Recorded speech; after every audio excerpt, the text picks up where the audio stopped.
The engine is starting up. 3, 2,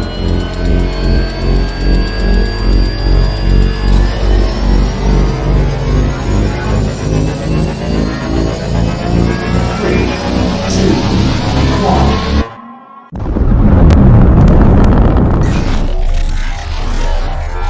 Is there anyone here that would like to communicate with us?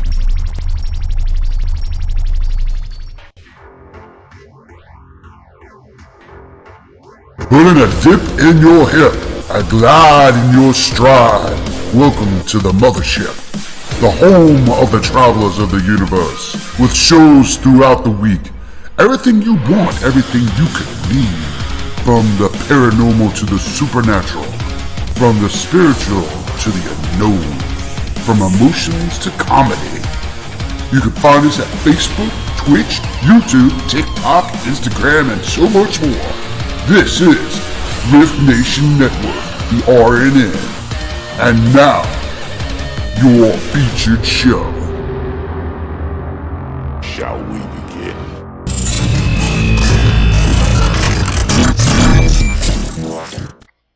Sensitive/offensive content disclaimer.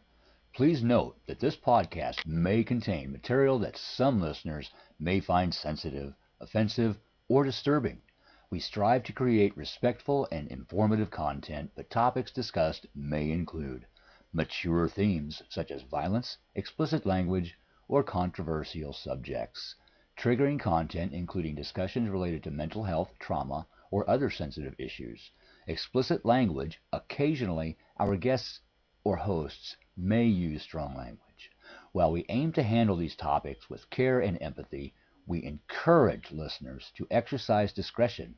If you find any content distressing, consider skipping or seeking support. Remember that this podcast is not a substitute for professional advice. If you need assistance, please consult a qualified expert.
Oh, wow, we're getting it going now. Good evening, travelers and those alike. Welcome to the Orion Effect right here on the R.I.F.T Nation Network.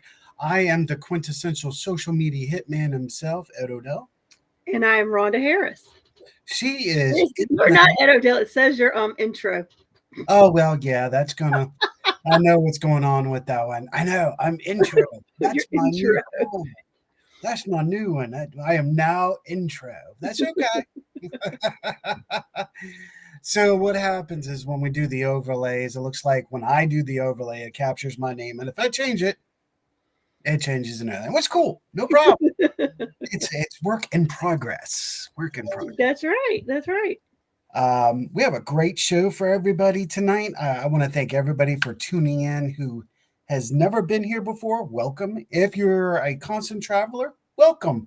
I'm going to hand it over to Rhonda, then I will hit the list and we'll make this show sparkle. Yeah. And if you're here, please hit the chat so we know that you're with us. First off, hello to my other co-host and partner on Ref Nation Network, Orion C. Jones. Jen Rose, Media Rose, good to see you. Shayla, good to see you. And Michael Brooks. And Z Sun Dragon, aka Kevin. That's right. All right, and welcome everybody. Let's get this out and about. We want to make sure everyone knows pre-show music that was by Epidemic Rock Music. You can catch them on YouTube at Epidemic Rock and join their community today. Or as you can see below, you can see the list and where to find them. An amazing, royalty-free music crew. Check them out. Check them out by all means. Tonight's show is brought to you by GOS, Ghosts of Stanton, Virginia. Contact them at 540-448-2743. That's 540-448-2743. Get your private and public tours today. Also brought to you by the Light Club Curiosity Shop up in New York with 2 locations. Contact them. Check out this amazing shop. And you thought the Wonder Emporium was cool. Wait till you see this place. Check out Light Club Curiosity Shop at 845-544-2189. That's 845-544-2189. Or check out mylightclub.com. Check them out today. It is She got in a commercial. And yes, hello to everybody. Yeah, hello. Let's see. Hello, Lois Clark and Ronnie Rickard. I knew you were sitting there too. And Chris Fox Roden and Steve Dills, our guest, is in the chat as well. So feel free to say hi to him. Our honorary guest is in chat. You can And chat. Joanne. hello. So let's get this show started. Let's do the notorious hit list. It's time to recognize to those who joined us last week and followed through. Mike Zirkle, Michelle Clicker Caps. Yup. Joanne's here right now. Joanne Sidner. Yeah. Right. Sydney Smithhammer, Millie Eccles, Edie Lewis. My bad. I'm sorry, Miss Edie. That's actually her mother. Bernard Hale, Brian Booth, Lois Clark, Miss Linda, Chris Lanter. I can never get this man's name right, but I'm going to get Latour. He's Canadian. Linda Nelson, Laura Pruitt, Michelle Wilfong, Sarah Rage. Yeah. We'll identify our special friends because we got to give some special shout outs to our crew. Laura Lee Potvin and David Hansel over there at the foot of the bed. Love them. Have had them on several times, and they're good friends of ours. I like to call them friends. They are. And from the Spirit Switchboard over again at the UPRN, that'd be Carrie Lynn Shellhorn. I want to recognize her. From the Things Network, Nick Mule and Jeremy York. And those crew over there at Things. To our affiliates, of course, UPRN, Things Network, the Paranormal Network, and Sacred Sparrow, Jennifer Rose's crew. Hello. And we want to recognize. Oh, we have Kristen that popped in. It's all right, Sunday. We're all a little slow on Sunday. Everybody's popping in as they can. Take your time, get your drink, have a seat, because we're going to have a wonderful next 50 minutes with enjoyable conversation with the man with the plan of the hour. We're actually going to bring him on in just a second. We got a little good things for him too, if you will. Let's do some catch up right quick. Now, we do have to confront some network business just to catch everybody up to speed. Your music and everything you've been seeing with us for the last 2 years will be changing.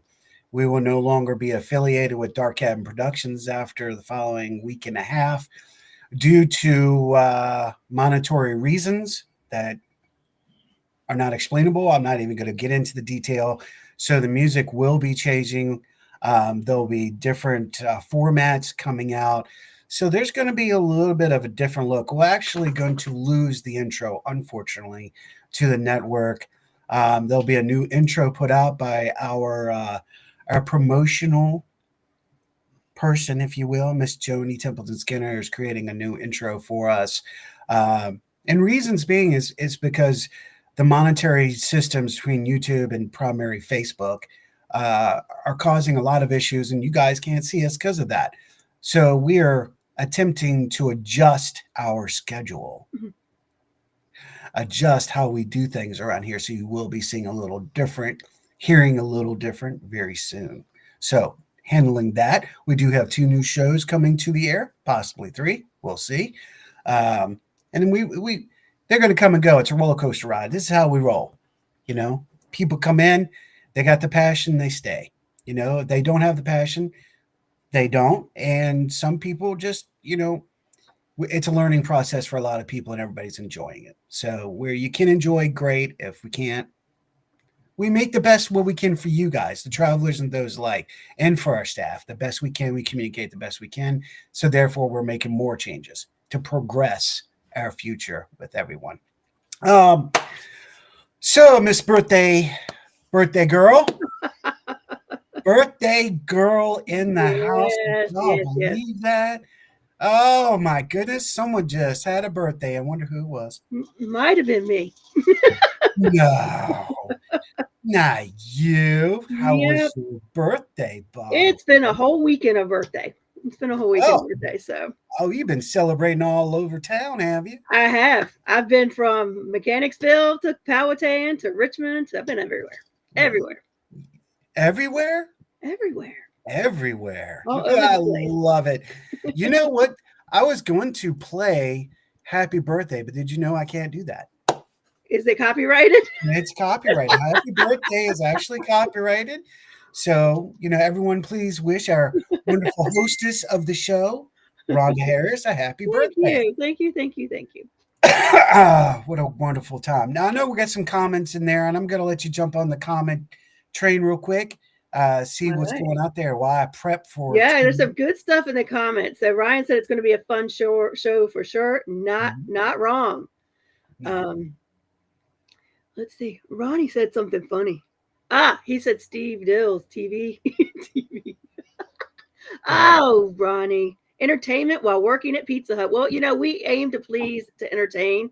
Thank you, Keith, for sharing us out. Steve said, word on the street is a free pair of general admission tickets to the Hanover Tavern Paracon will be giving out tonight on the show. Dun, dun, dun. Dang. Oh, Doesn't yeah. get better than that. Hello, There you Robert Odell. Oh, the other frog brother. Jen Rose says, I love y'all and the content you put out. Michelle Plummer, some will, some won't, some do, some don't. That's right. Oh, thank you, Jen. Yes, It's Aquarius Charles in the Duck. house. All right. Thank you, Shayla. Thank you. We're not going to bore you guys with what have we been doing, what's this, that, and the fifth. We're going straight in, and we've got some special things to do that with. That's right. It's time. We're going to have someone uniquely special popping in with us right now, if you will. And let's do this proper, shall we?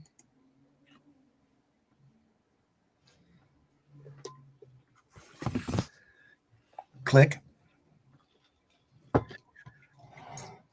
Silent mode activated. Doctor, would you like to introduce our guest? Cue dramatic entrance.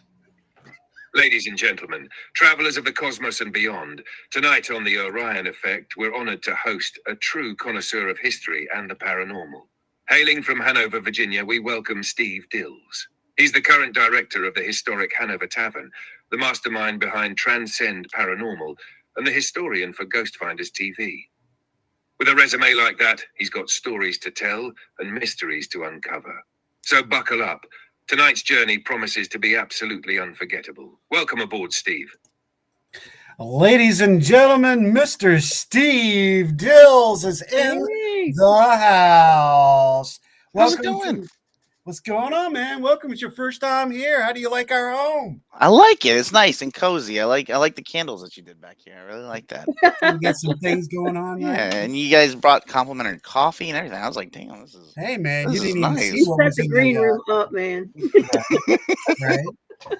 You didn't even see what was in the mason jar behind you, did you? Hey, y'all are lucky. I didn't get into any beverages. One of my birthday presents was a fresh, brand new bottle of mead, Oh, and that was Mm. very hard not to get into this evening, but I did not. I had God, it was years ago. I had there's like a meadery, where's it in Hopewell? mhm. And like they have like honey and all. It was really tasty. Like Yeah. it was pretty solid, man. I'm down. Down Down with with that. that. That's Yeah, pretty I'm fancy. I've got a massive thing of water and Same. and some coffee. good. Same. Coffee. Yeah, I'm with never you. have enough coffee. That's right. You know what? I'm going to fix this right now because this is driving me crazy. You're right, Rhonda. I am going to fix this right now before we even go any further. Oh, where it Because says your intro. oh yeah, no, it's just it was driving me crazy. There we go, much better. Yep, I got my coffee with you, bro. I'm right there. Had to whip out the skull just for you. I dig it. I dig Yeah, it. I like yeah, it. yeah. So let's get down to business, brother. Let's do it. It's been 13 years now, hasn't it? It's been a hot minute. Been a Been hot investigating minute. for a long time. Transcend is one of the original 13 groups of Virginia. I'm going to have to pop that out there and give it out there. We're going to talk a little bit about Transcend. We're going to talk a little bit about finding ghost. What's that all about? Weird stuff. Doing weird Weird stuff in stuff. the dark. And then we're going to talk about the notorious historical location that you have now sitting in the seat of in a wonderful, magnificent place to investigate and have food, Hanover Tavern. Oh yeah. Let's get started with this. So for those people who don't know you, Steve, Mr. Steve Dills, how did you, because the rooting is Transcend, man. How did that come about? So Transcend kind of came about, I guess, really because of my childhood, and I had a number of experiences that, without going, very deep into that, because that could be a whole spiel. Um, Really, I guess, sparked my interest. I had, you know, moved down to Virginia. I'm a Jersey boy, so that's my charm comes from. Um, but moved into this brand new house, and a lot of folks immediately think, okay, well, it's a new build. There's not going to be any activity there.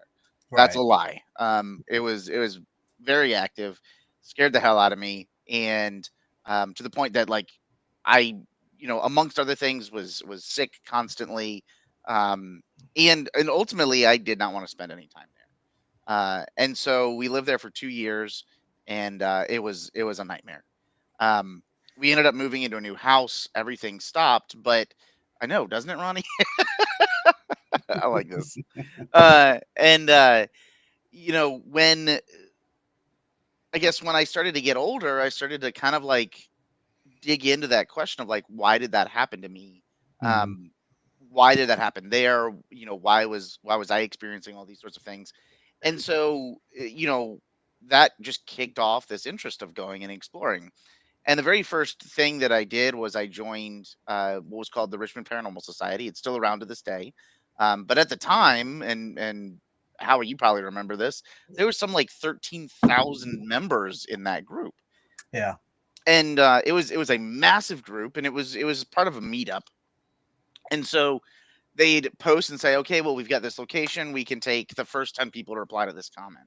And Mhm. so, being a nerd, and being on the computer all the time working, I was like always able to be one of the first folks to you know, get a spot. Right. And I realized that, like, every time I went, it was with different people.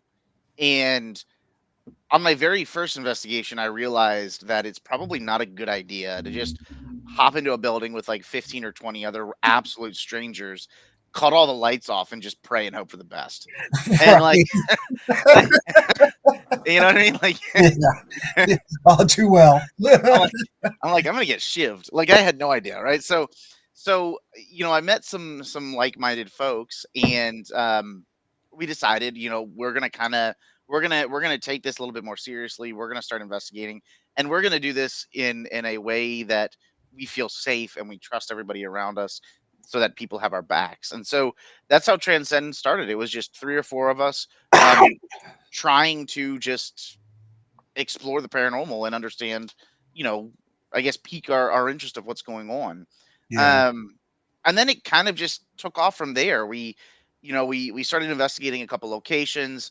I reached out to John Pagano at Henricus Historical Park, and Shameless um, plug. I know I love Henricus, and they Yeah, need yeah, it, man. After yeah. the county cut their funding last year. Yeah, Um, we need to talk about that. yeah, it's a shame, but Mm, I reached out to John and said, "Hey, we're a paranormal team in the area, and we'd love to come and investigate Henricus." And he was somehow, I don't know if he was drunk or what, but he said yes. And so we went down there and investigated, and that was like really our first historic location, and that's where we found this huge passion for you know taking the history of a location and mhm. utilizing it as a context to build an understanding around the hauntings of a location. And Right. so we've kind of really taken that with us along this entire journey. And now what we do is we partner with historic locations all throughout Virginia, and some outside of the state. We've been to West Virginia, we've been to Pennsylvania, we've been south and north, and this way and that way, raising money. And so when we have an event, 100% of the proceeds goes directly to that historic location or to a cause. It might be for Scares That Care, or fundraising for, like we did a fundraising event at the Gettysburg Battlefield Bash, for Dan Klass's daughter, who is fighting cancer right now. So Right. um, we see it as our way to give back to the community. And we get to investigate, we get to have fun, we get to bring people along with us. And at the same time, we try to keep these really beautiful historic locations around for generations to come, because just like we briefly touched on Henricus, most of these Mhm. places don't get funding. They don't Right. get, federal, state, local government funding, nada.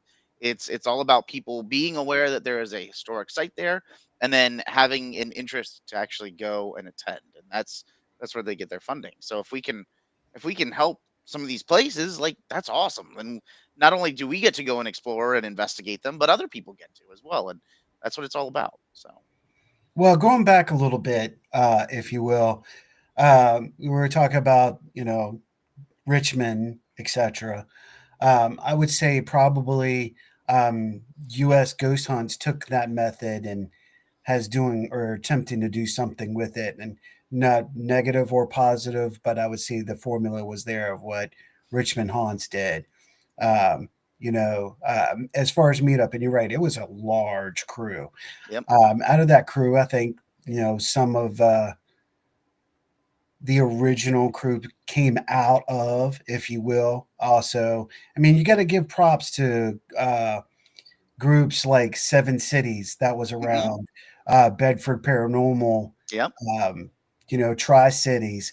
These are all the original kind of groups, if you will. And then there was a bunch of other little subgroups that nobody actually knew about except for if you were in that town. I was actually talking to Sean Elliott about this, and there was one or two groups in Lynchburg that no one's even heard of, but they were active back then. Hmm. I'm like, I've never heard that group. So when Yeah. I say original 13, I mean the 13 groups that were in the popular light, that were doing the paracons and doing the lectures and stuff like that. So I just want to Yeah. clarify that No, too. I mean, there were a lot of teams kind of. I feel like that utilized the Richmond Paranormal Society as their, like, I guess their jumping point into the Yeah, field. And I mean, even with Transcend, we didn't actually have a name for quite some time. It was just four of us, just going to places and trying to help people. yeah. And it wasn't until much later that we decided, you know what, maybe we should give ourselves a name, instead of like, oh yeah, we're the paranormal team, and it's Steve and Rhonda and Dorothy and whatever. And it was just like, maybe we should name this. So so we did, but there's a lot of teams. There are a lot of little smaller groups that we would definitely work with and operate with and everything. And Yeah. it was a fun time of storming and forming, and it's You kind of know, cool. I'm gonna bring something up real quick. Is it's not just the paranormal because a lot of us in this community around Central Virginia and outside are also connected on a personal level too. Because look at Rhonda and Rhonda, both of Yeah, them were connected, and they weren't even. It had nothing to do with the paranormal. nothing to do with the paranormal. I met Nope. her Yeah. as a nurse. Yeah, and So it's cool. I mean, not only that, and there's a lot of like overlaying hobbies and passions. I know a lot of folks in the paranormal are also in to like what is it called? When you dress up in like Civil War recreations or whatever. Reenactors. Thank you, reenactors. reenactors, Having a huge brain fart here. Reenactments and history and all that, and true. I just think Yeah, that's really Michael cool to. White. Yep. Yeah, John. Yeah, absolutely. Yeah. Sean Elliott. Absolutely. That's three of them just right off the top of my head that are into that. So it's cool to see, everybody, and that's the nice thing is when everybody works together and gets along and everything, you Yeah. get to share information and knowledge that otherwise wouldn't be there. And so it's really cool to see that, and especially having the historians that we have, like John and like Mike, being able to say, you know what, well, I slept there and I know the history of this location. I've been there. I've walked inside of that building, and they get a lot of access that even we don't, which is really cool. Right. Right. I want to make sure we put this out there. We shared to several of Richmond and Virginia groups. And the reason is because this is a Richmond and a Virginia based podcast. Steve Dills, of course, Hanover, Virginia, and over there at Hanover Tavern. So if you're tuning in and asking, why are you in the group and why is this going? Because this is a Virginia and a Richmond event we're about to talk about in just a second. So trust, it's coming.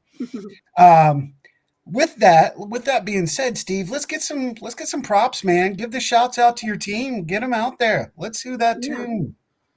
Um, what do you want me to like list off my team? Yeah, give your members Oh note, dude. God, I don't know. We my Transcend has grown tremendously. Let me tell you that. What started off as 4 folks is now 30 people, Wow. and we have a massive team. We're all across. Oh hey John, how are you? We're all across the state now, and what's really cool is not only that, but we're also starting to organize kind of like almost sub geographical teams. And so we have, for example, Lance and Christina up in kind of Culpeper and Northern Virginia area. And they're starting to bring on some folks to Transcend that are going to operate up in that area. Mhm. And in Northern Virginia and DC and all that, and kind of hit up that area where, You're kind of doing what we're doing. yeah, Yeah. and it's like, the neat thing is the way that Transcend operates, because there's a boatload of us, um is we don't have any like titles per se. Like I'm director. That's it. That's it. Mhm. Everybody else, it's a flat structure, and we all have the same level of authority and say as everybody else. Right. And that's through trials and tribulations. That didn't just start off that way. We went the route of let's give everybody a title and let's give everybody a position with responsibilities and roles, and then very quickly that devolved because people wanted this role, people wanted that responsibility, people wanted this title. Why did that person get a title? Why didn't I get that title? And so it was just like it's not about that. It's never been about that, and we realized that we were adding this unnecessary constraint to the team. And so we decided, you know what? We're all equal. We're all on Mm. equal footing. Um, and that we do that in everything that we do. So if we're going to be hosting an event, we try to make sure that as much of us are available. If we're going to be applying to present at something or give a lecture somewhere, we all kind of chip in and say, do we want to do this collectively? Is this is this going to represent Transcend correctly and in a positive light? And then same thing in our recruitment method, right? Mhm. um, there is a unanimous voting system in place, and that means that if we say, all right, well, I want to bring Joe on to the team over here, Mhm. Joe has to spend some time with the team, get to know all of us, get to know everybody. We get to know Joe a little bit, and then we all vote. It's a unanimous vote, meaning that out of all 30 of us, if one person blackballs that person, then we stop and we say, okay, what's wrong? How is this working? Because we don't want to rock the boat. Um, I think that we've got, you know, for me personally, one of the best iterations of Transcend that we've ever had. Like, it's so nice to have, adults where we can say, all right, well, we've got a private case. It's a 3-bedroom house, and not all 30 people are like, oh my god, we all got to go. Right. It's like, okay, well, it's a 3-bedroom house. How many people should be going? Oh, well, we probably shouldn't take more than 4, because then we're just gonna literally turn it into a mosh pit. Right. And so, like, everybody's an adult. It's not like anybody feels left out or anything, and I love that. Sometimes you got to do that first come, first serve. Yeah, and well, sometimes it's just like some people have different work schedules and different areas. Right. John Rowe, for example, is kind of down towards the beach area, and so he can't necessarily make it to a private case up here, but down there, yeah, sure, 100%. Yeah. Um, and so it just works out really well. So, um, you know, I don't know. I've got so many folks. I've got Tiffany, Rhonda, Chris, Julie, Christina, Christine, Katie, Richard. I mean, uh, the Jay and Pam. The list goes on and on. But it's all fantastic folks. Yeah. Um, and I can't ever speak highly enough of them, because they truly, we work as a team, and not only that, we work as a family. Um, That's and I you think, have to have that family unit, uh, man. Yeah, you have yeah, to. these are the people that you're going to go into a building with, that you don't know the terrain, you don't know the layout, and you are going to, depend on these folks, that if you get into trouble, whether that is living or dead, that they're going to have your back. They're going to know, how you work, how you operate, your mannerisms and everything, so that when you start acting weird, or you start acting like you're not usually, or you pass out or something like that, then I don't have a single doubt in my mind that the people around me are going to, you know, do whatever is necessary to not only get the job done, but take care of us, each other safely. Right. So it's nice. I really enjoy it. And I can't speak highly enough of my team. So Absolutely. And you know what? I'm going to say the same thing. And I'm not talking about my crew. I'm talking about your crew. Um, I've had the pleasure of working with Transcend on several occasions in the past. Um, I'm still pretty good friends with most of the core team, if you will. It's always been a pleasure to work with you guys. Even when I pulled the rabbit tail out of the hat times, just to make people go, "What the hell?" For a reason, and it's enjoyable. And then they go, "Haha, that's just Howie." Yeah, well, all good. But all in all, working with Transcend as ASPS has, and those core members that we have, we're one of those teams that went away and came back. mhm. Um, Not a lot of teams do that anymore. Again, and if they either recycled, is a good word, Yeah. or we learned a lot of lessons. And I like what you said, that we learned a lot of lessons. And I think, would you agree with this statement, Steve, that with this long period of time, we've actually learned to kind of just let things be and kind of sit back more than we were so gong ho. It's Oh got to yeah. be this way now. And now it's more like spiritual weed. Oh yeah. I mean, I I constantly look back at how, even just myself, how I operated in the past. Thank you, Ashley. And how, the team operated, in its beginnings, Mhm. middle, and where we are now. Yeah. And I think one of the gotchas to me is always, I can always tell where a team is in their tenure and their age by how they work with locations. Yeah. And I say that not to poke fun at anybody or to call out anybody, but I've noticed that a lot of the younger teams, and the only reason I know that is because I totally was one of those teams where I'm like doing the same thing until I Yeah. realized I was, but gatekeeping locations. Mm. And a lot of people will be like, well, this is our location, nobody else can investigate this is ours, you can't touch it, you can't Right. privately investigate it, you can't rent it out, you can't come here. And at the very beginning the idea was like, well, we're protecting it, we're keeping it safe for everybody.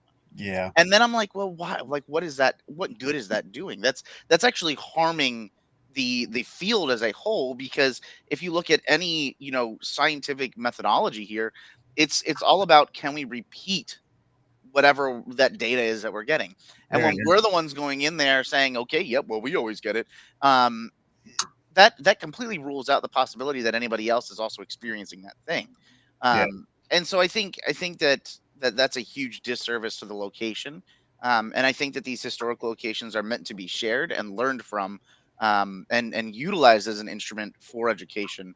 And I think that's a big thing. And you know, we were totally there, and then we went through the T-shirt and merch phase too, where it was like, we got to get T-shirts, we got to get T-shirts, we got to get this, we got to get that. And then I was like, yeah, God, you know what? Like, we're sitting here just like, busting out T-shirts on the cricket or cricket, however you pronounce it. And then we're like, man, nobody's buying this. So it's No, like, so it's like, no. what are we doing? Um, Buy it for ourselves, man. exactly, This is us, man. If you want a T-shirt, we'll get you one, but exactly. we'll I'm like, make I'll sure get it's you dusty something. or something. But yeah, you're But right. we totally went through some of those God, do you phases. And remember? Look, 2013 and 2014. If you go to any of the Paracons in Virginia, every team had that rack of T-shirts, coats, and personal damn equipment, and they're like, "Look at us," and I'm like, "Wow," and I'm like, yeah. why are you doing that? And I was That's always like hardcore on, like, I have to wear my team's t-shirt. And now I'm like, you know what? I really love the Haunted Mansion at Disney World, and that's what I'm wearing. Don't care. right. Um and I don't know, I just it's interesting, and I think that where I was back then, and again, this is not, I think that most teams, or the majority of teams, have to go through, Growth. this journey, yeah, this growth. Yeah. um and then when they kind of get through the other side of some of those growing pains, they're like, it's not worth it. Like, I'm doing a bigger disservice to everybody in the community as a whole. Like, why not share some of this? Oh, there's my mom. Hi, mom. The Eagles won, by the way. I heard something Oh, about that. okay. We're going to the bowl, baby. Um, but yeah, I mean, we definitely went through our iteration, and now I try to just, I don't know. Life is short, and I want to have my peace. And um, I want everybody to have fun. There's more than enough space in the paranormal field for everybody. No matter which way you investigate, there is the ability for all of us. There's no right or wrong way, until there is something that comes out and says, you know, I had a ghost walk through the wall. It shook my hand. It told me its name, and I was able to validate that. Um, then until then, there's no wrong or right way. So whether you use dowsing rods or an EDI plus, or you decide to put your you know underwear on your head, and that's how you communicate. Like, Hey, whatever. leave me out of this. Sorry, I called you out. I called you out, how didn't I? But there's it's just, let people have fun, enjoy it, let them experience the way they want to experience it, and Yeah. and and whatever they get Yeah. out of it, and maybe we'll find something. Who knows? It's true. You look back and you see the progression again. The progression. I'm just going to use that word. We've all ran together at one point or another. We've all tried to make certain things work, and you're not going to get along with everybody, Yeah, But you know what? That's life. That's how yeah, we do it. And you know what? And another thing, you know what? If I don't know if I want to bring this up, you know what? Yeah, I will, because we're talking about it. I think we need to be more adult in what we do still, and that's not calling anybody out. This is a general statement. Um, we're we're primary. A lot of us are over 30 years old. All right, and like you were talking about the younger generation, they need to learn by example. yeah, So running around and throwing a chip on your shoulder, or he didn't say my name or this, that, and the fifth. So what? Yep. You know what? We've been at this for so long. It's like you just said, until you see that ghost come out and shake your hand or the spirit. You know what? I've seen majority of that, and I am still fascinated. I am still in doing this. Mhm. So even if that spirit does come out, I'm still going to be doing this because I Yeah, want it's to know. I want to know the whys. the addiction. You want to do it again? You'd be like, I need another ghost. Oh, dude, yeah. Sometimes this brain up here, it won't stop. I don't care. You're right. It is an addiction. It, You it, know, can- it can be. the other thing that I was actually talking with Vince Kelly, and who's driving in for the Paracon, Mhm. and we were talking the same thing. Literally last night, we were talking about the progression of how we as individuals, both he and I, investigate. And he was like, the past couple years, he's like, I've been investigating. I started, didn't have equipment, got a bunch of equipment, and he's like, now he's like, I will go out and I bring minimal stuff. Right. And it's funny Yeah. because that's the exact same path that I had, where I got into the field, I got into investigating, and I looked around, and I'm like, oh my god, like this guy's got this, and this guy's got this, and I want all of these things. And I realized, first off, if you buy all those things, you're broke. Secondly, if you buy all those things, it's damn near impossible to carry them all around. And some of them you're not even gonna like or care for. Right. And it's kind of funny because I got to that point where I'm like, I've got all the toys, I've got all the tools, and now I'm like, I just give me a camera and a audio recorder. Okay. Speaking of that, all You right. know what I mean? Yeah, I do. Now Mhm. we're kind of going back old school, and I'm with you on this one. We're all talking about. I'm looking at different ways. I'm getting away from the traditional. Um, I'm not even going to make any sarcastic remarks about K2s or anything like that. Look at that. I'm being nice tonight. But but the factor we look at this is what is your basic carry along now, Steve? What is your basic? If Dude, other than I have yourself, please don't.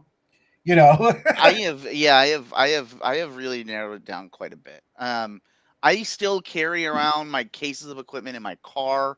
If somebody wants to borrow or try out a piece of equipment, I'm like, Yeah. have at it, be my guest. Right. My go-to is a camera because I want to be able to record anything I'm doing, right? Right. So a couple of cameras, or at least one handheld, and then I really like the body cams Oh now. yeah, yeah, I can see that. We Like were talking about that years ago. those are great. Yeah. And so sorry, I had to pick up something. I got my fidget clip here. So I got the we got a body cam, we got the cameras, audio recorder, and there's great audio recorders. I've seen people use cell phones just as well. Yeah. Um, I have a tendency to end up somehow deleting shit off of my cell phone, so I use an actual digital audio recorder. I've got the Zoom, I've got the H4, Okay. like the OG one that looks like a brick. Um, Right. and I'll run around with like the EDI Plus, and that is because if I see something, hear something, I want to be able to measure something. Okay. And that's kind of the scientific side of my brain where I'm very interested to see. Okay, we had this EMF, Mm-hmm. or we recorded an EVP. If I Mm-hmm. can say not only did I record an EVP, but I can prove to you that I wasn't sitting there whispering into the audio recorder, and I can also show you that while that EVP was occurring, I also saw a spike in ionizing radiation or barometric pressure. To Yeah. me, that means now I have something tangible. I have something I Mhm. can hold. I Yeah. can Your share with you. I can measure it. And your so trifactor. yeah, it's Yeah. to me it's perfect, right? And so I'll carry around the EDI Plus, and I've got the Ovilus just for shits and gigs, and I've got a Geiger counter. And the Mm-hmm. interesting thing is the more and more that I look at the EDI Plus data and the Geiger counter, um, it goes very hand in hand with some of the work that CPRI, which is it's the Central Paranormal Research and Right, Investigation. which was one of the original teams. Yeah. Yes. And Mad props. they are purely scientific, and what Yep. they have started to do, and Excuse me. No, you're good. What they've started seeing and what they're going to be publishing at hopefully at some point, Mhm. scientific, like an actual scientific journal, is that they're seeing spikes in ionizing radiation and or spikes in barometric pressure Right. that are consistent immediately before, during, or after a preternatural phenomenon. And to me, that is really, really, really cool. So So not only can I have an experience, I can Mhm. measure that experience. let me ask you about this because now that you brought that point up, and I've talked about it a couple of times, and a couple of people are like, oh, first of all, why don't you have a compass in your back pocket? What the hell, man? What the hell? You I could, thought I taught you better than that. could, I could. I mean, it's interesting. I mean, you could utilize a compass for saying, hey, there's something going on with the magnetic field. Oh yeah. Um, very, very easily. Now there are some other things that can impact that. Mhm. And that's why I like the EDI plus, because I can say, okay, what is the EMF? But I can also look at all data simultaneously. Just a Correct. whole dump out of, there's a geophone, there's Right. barometric pressure, temperature, humidity, like everything. And Right. I love to just pull that up. I can see timestamps and I can say, okay, now I can watch a video or I can listen to the audio of an investigation and Miss look at that Jennifer. data real time. There you go. Well, okay. And what I was going ready to reflect back to was you were in that circle of group that when Ryan and I came across the Peril Snap at Bell Nemus, you were in that group, if you remember correctly. We were talking to you about, do you ever get snaps right before your EVPs? You remember talking about that? Oh gosh, I remember you guys talking about Bill Neiman. I never got to go there. Right. I don't know. It's been a hot minute. It's been a hot minute since we've talked about Bell Nemus together. Well, even with Bell Nemus, I'm just referring to that static discharge right before a paranormal event. That's actually what I was Oh referring to. yeah, I mean, I've seen that as well, and that's why a lot of folks. One of the other devices that I have, I don't put it out as much because it's got these little like plastic rods that I've already successfully dropped it and broken the rods off, so I had to kind of glue them all back together. But but but I do put that out, and it's a static electricity. It just picks up if there's any discharge of static electricity, and that to me is really neat too. Because if you're saying, okay, well, this device sitting over here on this concrete floor just picked up a electrostatic discharge, that's not necessarily the same as EMF, right? There's not a Right. fluctuation in a field. This Exactly. is a electrical discharge, static electricity, which means something would have had to get in really close, and that's not something that would have gone through a piece of wood or a tile or concrete or brick or whatever. Mhm. You know, if I took it and rubbed it up against my shirt or the carpet or my dog, God bless him, then yeah, it started going off. But yeah, I mean it's really cool, and I think that a lot of that, we get stuck on what I refer to as the blinky light stuff, right? Yeah. The Yeah. cat Yeah. balls, the REM pods and all that. And I'm not saying throw those away by no means. I think they have No. a place. Um, but I do find it interesting when we start looking at very, very specific things in our encounters. If and that's how we approached it from a historical approach, which is also why we know a lot about the tavern and some of the spirits that are there, is Mhm. because we took a very, very fine, detailed look at what occurred, what happened, why did this happen, where did this happen, and then we're able to say, okay, well, we can start drawing some correlations to real life things. Mhm. Mhm. I agree. I agree. Rhonda, did you want to jump in I'm here? good. I'm good. Keep on She's like, going. keep on rolling.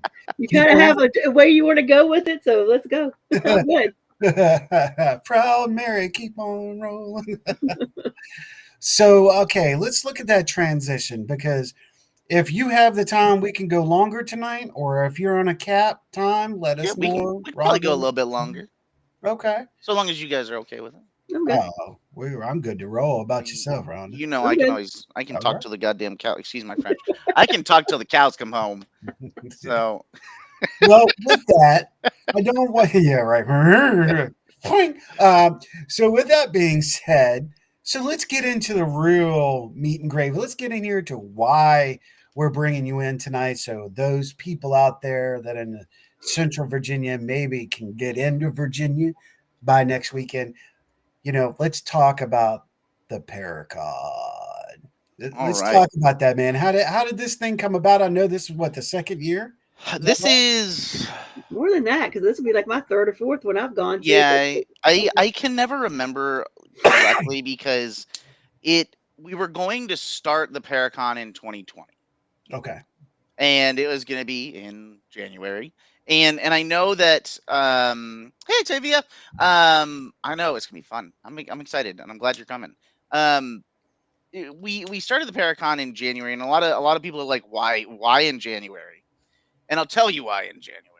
It's in January because it is the only time of year that I can find some time on the calendar at the tavern where I can steal an entire weekend. The rest of the year tends to be filled up with weddings and other events that we're putting on. Um, and weddings typically will usurp anything. Mhm. So like the Paracon this year is January 31st and Feb 1, which is what, a week or so from what it normally is. Because I try to host it in the middle of January or so. Um, but we had a very large wedding this past weekend, or this weekend, I guess it's Sunday still, isn't it? That they rented out the entire building, and how am I supposed to say no to that? You know what I mean? Like all that money goes directly to the building. It's a lot Right. more. So I was like, we got to do this. So that's why it's in January. It's in January because it's an easy time for us to be weird and take over the entire building. Um, and it also doesn't typically run into too many other events. I try not to host events, especially the Paracon, on the same weekend as any others. Like the Bash or New Jersey or Trans-Allegheny, any of them. I want each to be able to stand out in its own right and allow people to attend. And so kind of took a look and I'm like, well, I don't see too much going on in January. And, usually after the first year, people are kind of like itching to get out and be normal again. And Yeah. I was like, this is perfect. Um, so we were supposed to start in 2020. COVID murdered that, and had it all lined up and everything. And then like, gosh, I guess a couple weeks before we had to ixnay and the entire thing. Mhm. And so we came back, and I want to say this will be the third or fourth. And that's why I always get confused because I can never remember with COVID. But it is our annual Hanover Tavern Paracon. It is at the Hanover Tavern, so it is one of the oldest surviving taverns in America. And this is where the question comes in. So, if you are watching and you would like 2 free general admission tickets to the Paracon, um, there are 2 Hanover Tavern buildings. There is the new Hanover Tavern, which is where we're going to be at, but there is the original Hanover Tavern, and this was a much smaller one-story structure, and it was the very first Hanover Tavern. Mhm. Um, I'm curious if anybody can find the first person to post the date of the very first tavern. Oh, that's good. I like that. That's The nice. first tavern, not the second, the first. So give Uh, us the date of the original Hanover Tavern here in just the chat. year, just the Let's see. year, Just the year. and you, sir or ma'am, will get a free pair of tickets to the Paracon. I'll just need your email address, and we'll get that afterwards. So. There you go. So come on, folks, spit it out there. Check it out. I'll You're just your be going chance. doo doo doo doo doo doo. I wish I could put So that on there, but I'll get in trouble for that yeah, too. right. So the tavern is a Whoa, really cool place. 1733. Let me double check and make sure before I tell you no, but that is correct. Jen is correct. Jen Rose from Northern Virginia has hit the pod. Congratulations, Jen. Touch base So with Steve. yeah, just get me your email and I will send you 2 free tickets. Mom, how did you get that wrong?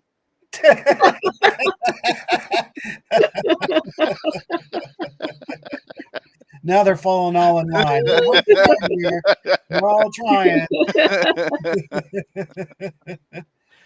Sorry, Joanne, you just missed Uh, it. but general admission tickets are still available. I think they're $12 a person, so everybody is more than welcome to attend. It's going to be a fun time. Yes, me It's and always a Robert. fun time. It Yeah, We're really having is. a full day of events. We have a huge lineup this year. We have a lot of different people coming in. We have people coming all the way from California, Patty Negri. Um, we have people coming from down south and up north and all that sort of stuff. Um, but we have a huge group of folks, and same as every Transcend event, this is definitely um, a very interesting event to plan. okay. Being part of the nonprofit foundation that owns and operates the tavern, as a nonprofit, we typically have a budget that looks fairly goose egg shaped, right? zero Okay. dollars and 0 cents. Right. And so, um, all of the folks that come and that are special guests. Oh, bye, mom, love you. Thank you, Um, Mrs. Dills. all of the folks that are coming, and all of our special guests and speakers and everything are doing this on their own dime. Um, 100% of the proceeds are going directly to the Hanover Tavern Foundation, and that's going to go right to the restoration and preservation of the building, as well as the educational programming and community outreach that we do.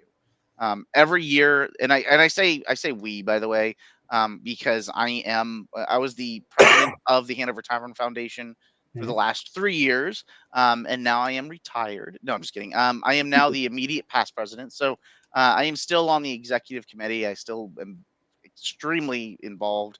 But you'll hear we because it's just ingrained into my brain. So Right.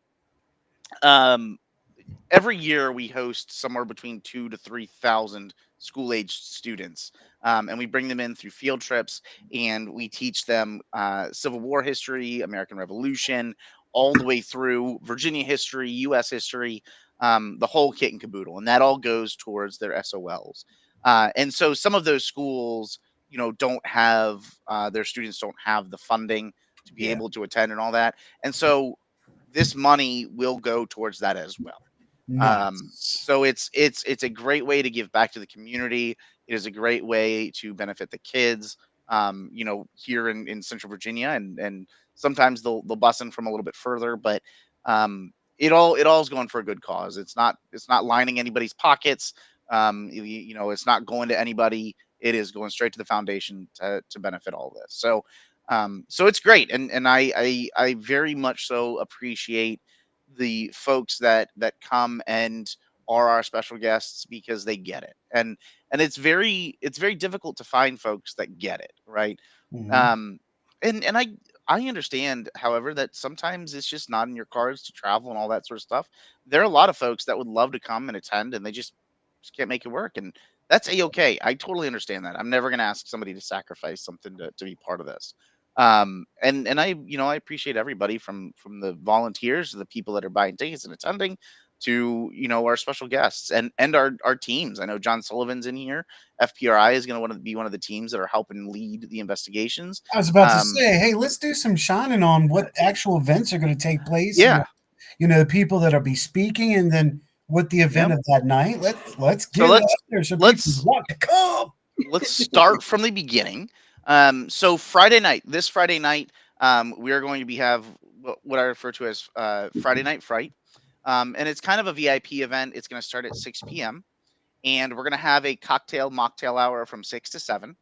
Um, Kind of a meet and greet, hang out with folks, all that sort of fun stuff. At 7 o'clock, we're going to head into the theater. The Hanover Tavern has a theater. It seats 155 people. Oh yeah, And we are going to listen to some what is referred to as Tales of the Macabre from Richmond City to Hanover and beyond. It's brought from Haunts of Richmond, which is a local ghost tour company in shameless Richmond. plug. There you And go. they're great folks. They're very good friends of mine, and they don't feed you BS. It is actual historical information when they're talking about things. I have been on a number of tours where they have just blatantly made up things or copied things, Or taken um, from other people. taken from other people. God, you have no idea. Um, but Haunts does their research and they really dig in and find some really really interesting stories to Yeah. share. So they're going to be doing that. Um, After that, from let's see, 7 to 8, 8 to 9. Yeah, 6 to 7, 7 to 8, 8 to 9. Sorry, 8 to 9. We're going to have Patty Negri and Rob Thompson take the stage, and they're going to be doing a gallery reading.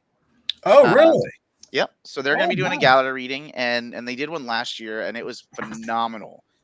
So they're going to be on stage for an hour. They're really cool. I love them. I love Chris and Beth. Um, and they're going to host a gallery reading. So you'll have the opportunity to get read if you're amongst the crowd and all that sort of fun stuff.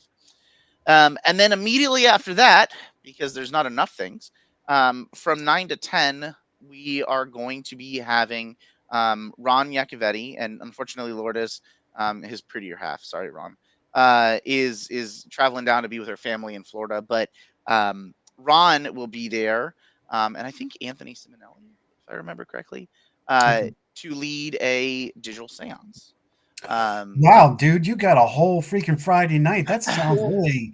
Actually, I'm impressed with that. Yeah, Friday night we Mhm. we seriously stepped up our game this year. Nice. In the past, it was kind of like, let's have some fun, let's get together and hang out. We're gonna share some stories, Yeah. and just have a good time.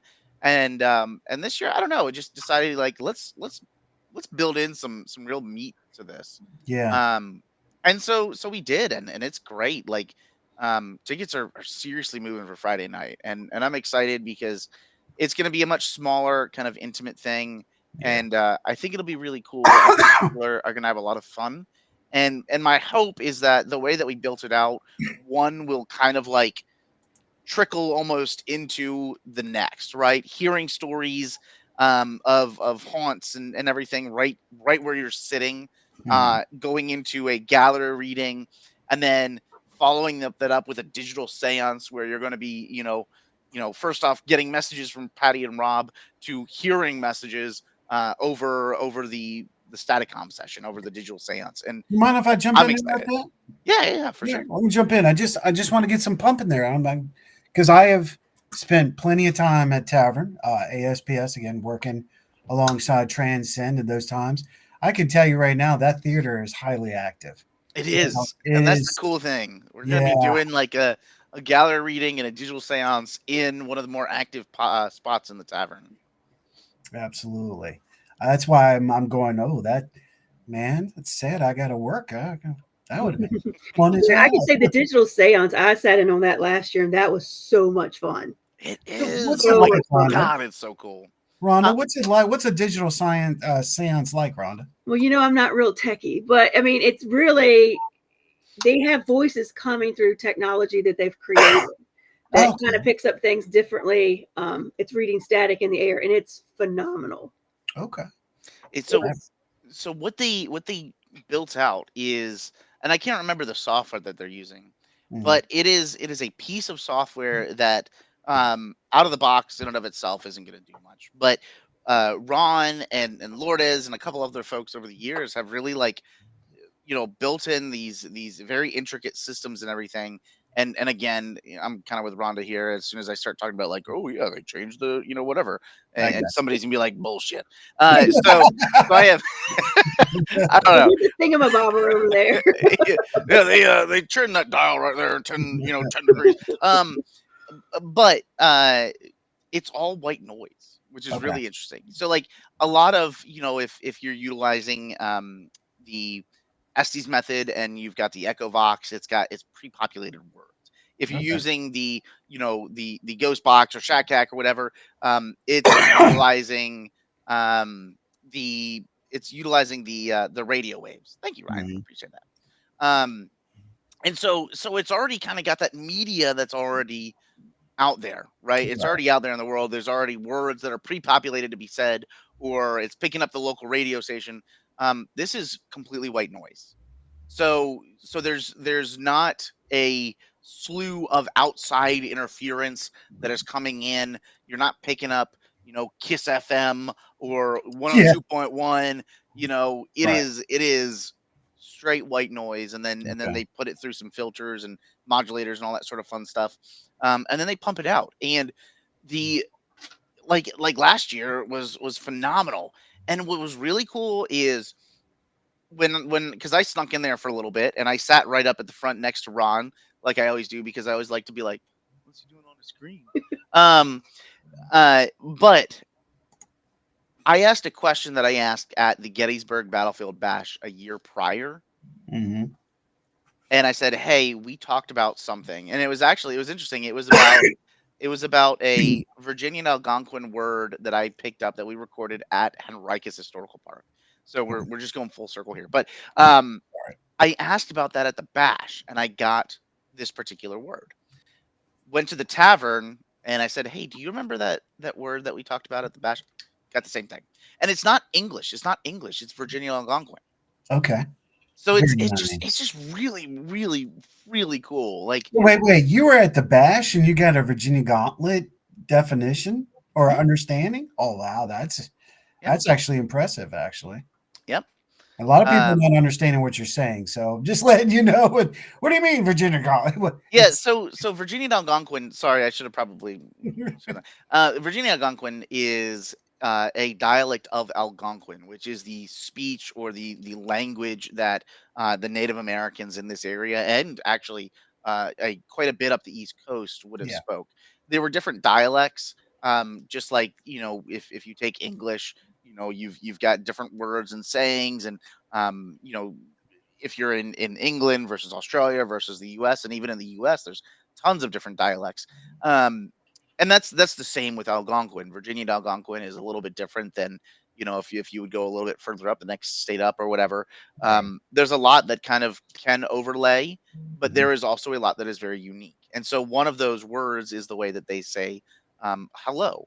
And in Algonquin in general, it's quay quay, right? That's how you Mhm. say hello in Algonquin. In Virginia Algonquin, you say Wingapo, and that says hello, friend. And so that was one of the very first non-English EVPs that we recorded at Henricus Historical Park, which is where, it was kind of like one of the big spots of the Powhatan Confederacy. Right. That's where Pocahontas stayed for a small period of time before she was shipped off to England, and we know that they spoke Virginia Algonquin there. Mhm.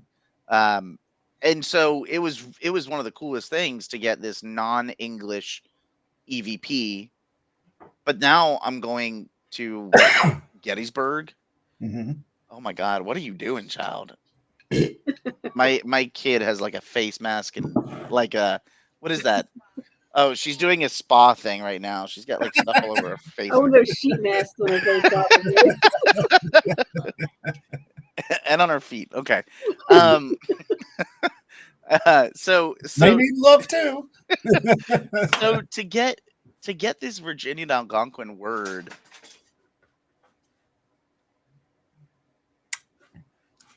Yep. that didn't happen. Um, Yeah. to get that from Henricus, where it makes sense, and then I'm like, I'm gonna ask something just really random and wild in Gettysburg, Pennsylvania, um, and get the same word, and then bringing that back down to the tavern was so interesting. Yeah. I agree. Uh, TV said, "Do you happen to remember my name coming through during the digital session at the tavern last year? Curious as if it will arise again. That was quite an odd experience." Oh, there you go. I want to say I do, but I was also in and out of there, running in and out of there like a chicken with my head cut off. Yeah. But I feel That's like there you was were in so there the much entire happening. time. We were all like in awe. Like it was so clear the things that were coming through. There I remember there being people's names and Hmm. like direct answers to questions, and it was wild. It was wild. It was the wildest thing I've ever seen. And it wouldn't surprise me if there was, some follow up to that if you sat in on that again, because I've noticed just in my times working with Ron. that there tend to be some overarching themes or conversations that you can almost kind of pick back up on and talk with whomever you were conversing with prior. There's no good That's way fun. to explain this. Like, you have to go and sit there with Ron, with Lourdes, and experience it. Like, even if it's not at the tavern, I don't even care if it's at the Tavern Paracon. Right. You got to find a way to go and sit and like experience this. Experience one of these. It is one of listings. the most interesting just things when you sit down and you're getting the most clear answers that contextually make sense. Wow. So And definitely this check is it out. just on Friday night. This is just Friday night, by the way. This is just Friday night. Say, So give me 1 second. I'll be right back. Keep talking, Steve. I'll be right back. so I'll be right back. Saturday, Saturday has its own entire itinerary. Um, so doors open 10 a.m. on Saturday. 11:15 we're gonna kick off. Or excuse me, at 11 we're gonna kick off. Talks and all that sort of stuff. We'll begin with just opening remarks. It'll be David DLR, executive director of the tavern, and myself, just kind of welcoming everybody and sharing a tiny bit of history about the tavern and all that sort of fun stuff. And then we have Paranormal Theory coming on. They have a series on YouTube, and then they also just got picked up by Paraflix. So they will be there. That's Nick Hoffman and Ryan Dayton, Yeah. and they're going to be kind of talking about their show and their investigation style, and some of the places and stories that they've had. Um, After that, and so one of the things, and Ron, I think you can probably attest to this. One of the things that I try to do with the Paracon, at least with the Tavern one, is make it so that there's something for like everybody. Yeah. So like it's not something where you just go and it's just like a boatload of people that are on TV and they just have the same like, what's the scariest place you've been to? Like Yeah. it's just like I don't know. I want to diversify. I want somebody to come in and learn something that maybe they didn't think they were gonna learn. Listen to somebody talk about something that's just interesting and you know they can pick up something and walk away with it. So I try to diversify and make sure that there is something for everybody, for the people that are historians, from the people that are scientists, metaphysical, just straight don't believe, the whole slew of any way that you can approach the paranormal. I really wanted to have a way that they could come and be part of the whole shebang. I'm telling you, the lectures are top notch. And you're right. Like, there's a lectures in there that you have that you don't even have to be a paranormal investigator. Like, you could bring your brother who knows nothing and they could sit in and something and enjoy it. I was so stoked. I don't know if Ryan's still with us, but we had Paranormal Theory on the freaking awesome paranormal show a few months ago. When I saw them, I was like, yes. Yes. I'm excited. I'm excited to meet Yeah. them. We talked very briefly, and I don't know. They reached out to me and they're like, "Hey, you looking for anybody else?" And I don't know. I just immediately was like, "Yep, let's bring them on." They're Um, cool. so I don't know. It was kind of a gut reaction. So I'm really excited. And so after they talk, Steve Barry, who is one of the hosts of the Gettysburg Battlefield Bash, is going to go on stage. And you know, a lot of folks know that he did have a near death experience many years ago, but he doesn't really get up and share that experience and what was that transformation before and after, and how has that changed him. So he's going to get up and talk about near death experiences, and his own kind of journey, and how his near death experience occurred and what changed within him afterwards. So I'm really excited about that one in particular because I know that there's a lot of studies about NDEs. And I know that our haunted MD himself, Donald, Doc Molnar, does a lot of research on that, and so I'm really stoked to hear about that. Um, After that, we're going to get a little bit into kind of the scientific side of things. Alan Sloniker, who is part of CPRI here in Virginia, is going to talk about ethical considerations and risk management for paranormal research. And I get that may not sound terribly exciting, but I personally think it's going to be interesting. And I think that the big piece about this It is will. something that I have talked about on a previous lecture or presentation, whatever you want, of mine, where we worked on a case with CPRI, um, and we had a client that claimed demonic infestation. Okay. And so, when you get into something like that, what a lot of teams, especially in Virginia here, and because I can't really speak for other states, um, if you go into a location, a private residence, and there is somebody there who is claiming that they're having these preternatural experiences, this phenomena is going on, you do your investigation and you leave. If that individual turns around and hurts or harms themselves or another person in any manner and blames it on the investigation, you are held liable. That's right. That's You are exactly held right. liable.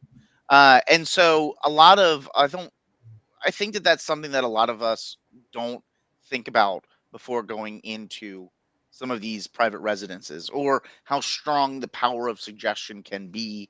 And that there are some people that are very, very intelligent and they're just looking for attention, and are very good at There are just, sites. yeah, can Yeah. just really hit all the check boxes for what you're looking for. And now they've got a reality TV in their own home. So, Yep.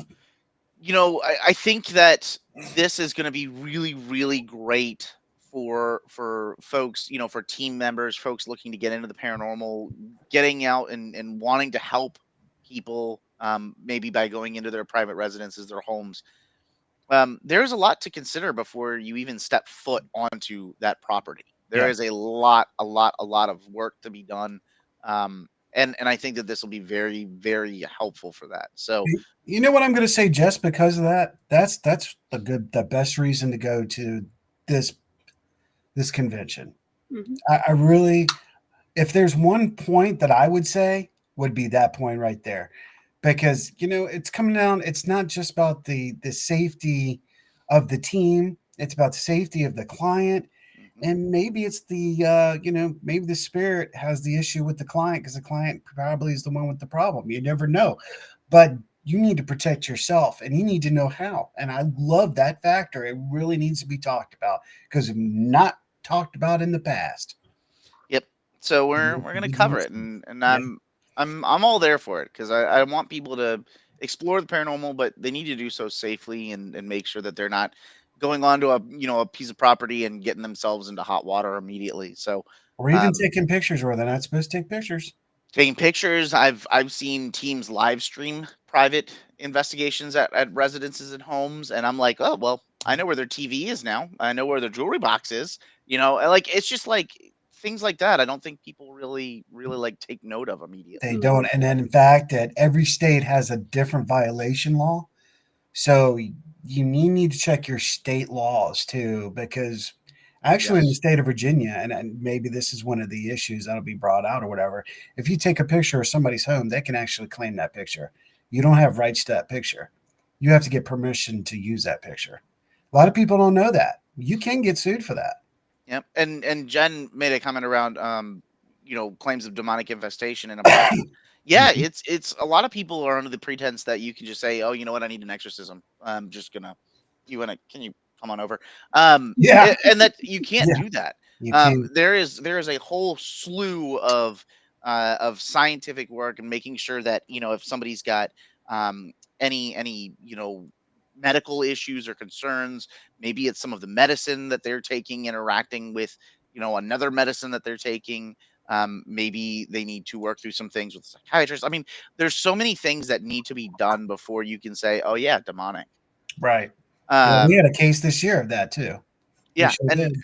I mean, it takes a very long time. I mean, I know we worked on that case for God, almost a year. And at no point did we were we like, all right, you know what, we gotta call the church. Yeah, I'm Because still not going to say the case we were on is demonic. You're right.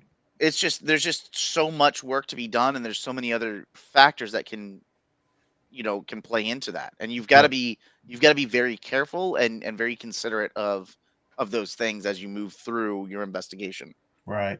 So I'm excited about this. And this is, again, I'm going to say it. I can't, reiterate this enough.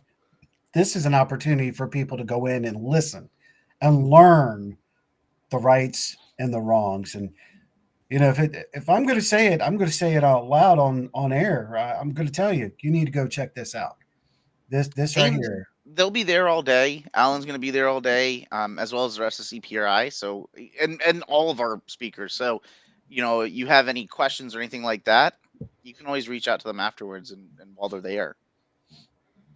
They are, and all, Yep. it's not the same as just going to a location. Like if I rent out St. Albans and I go and investigate and have fun there, that's not the same as walking into somebody's house. It is not the same. I like the way So you just put that. Let's go have some fun at St. Albans, and we're gonna go to, you know, yeah, it's we true. did St. Albans. Now we're gonna go to this guy's house.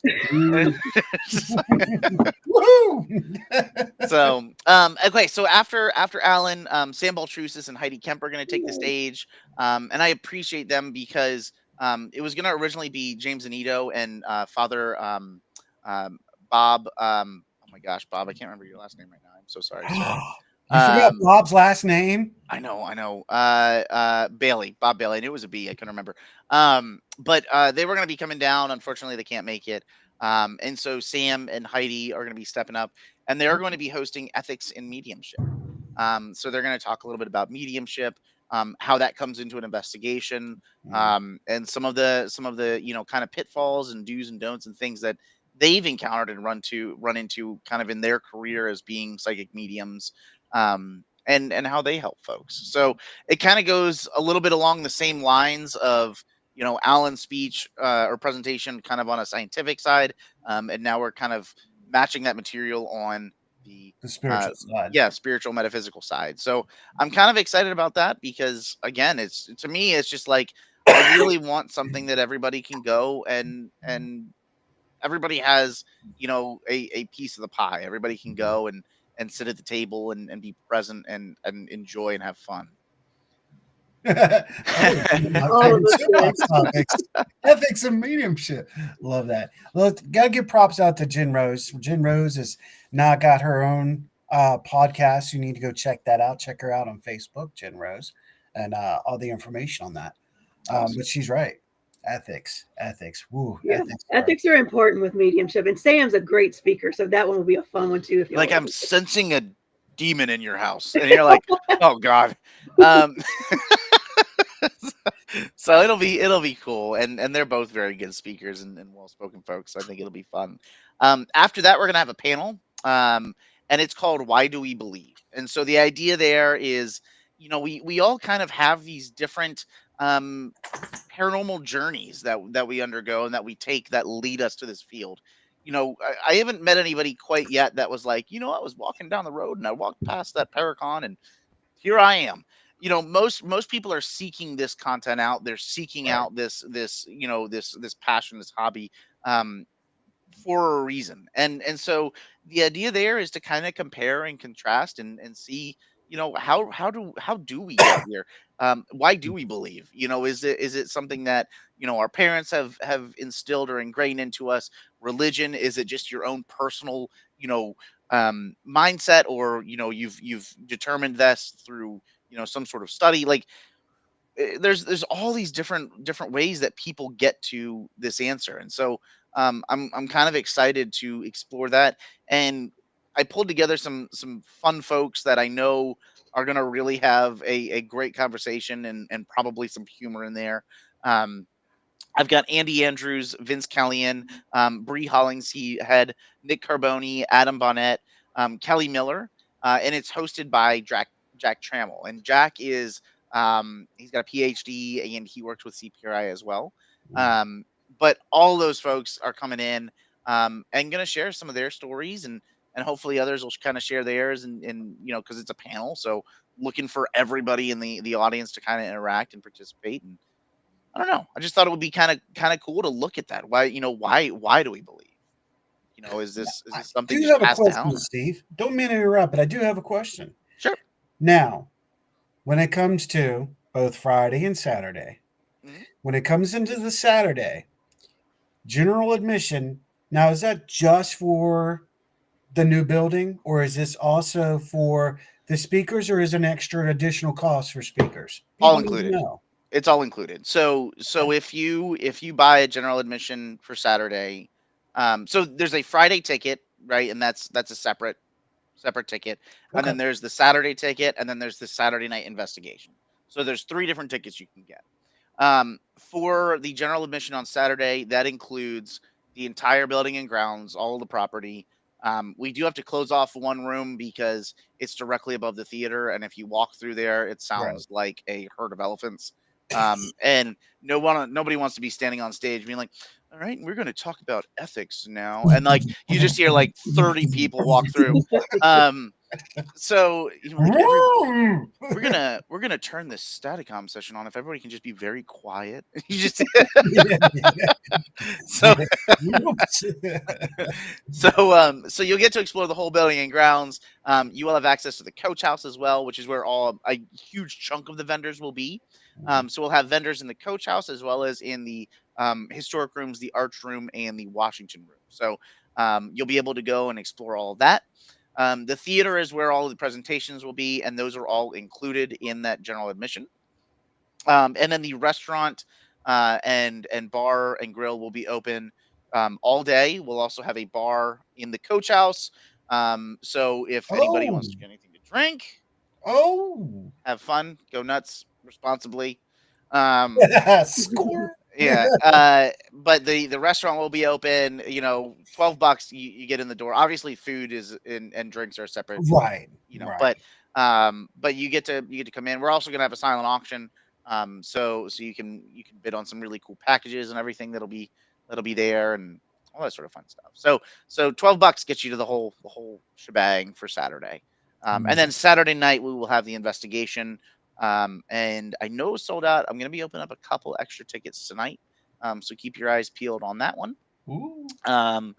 But that investigation Saturday night, and we'll talk about the teams that are going to be there here in a little bit. But that is going to be a pretty lengthy investigation, just forewarning. We're going to be investigating the Hanover Tavern, the Old Stone Jail, which is a personal favorite, the Historic Courthouse, which is the third oldest courthouse in America.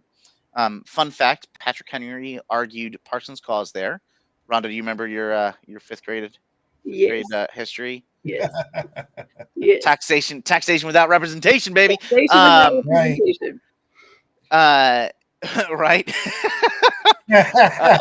That's right, Ryan. Go to the tray. So we will have access to the courthouse. We will also have access to the Pamunkey Library, which in and of itself doesn't sound terribly exciting until you throw in the fact that building is built into a burial grounds for one of the original tavern families. They were just like, oh, there's some bodies. Let's just kind of just push them out of the way a little bit. So there's that, and then this is going to be like the second time I think it is that we've been investigating this. She can hear you, Steve. What the She bodies?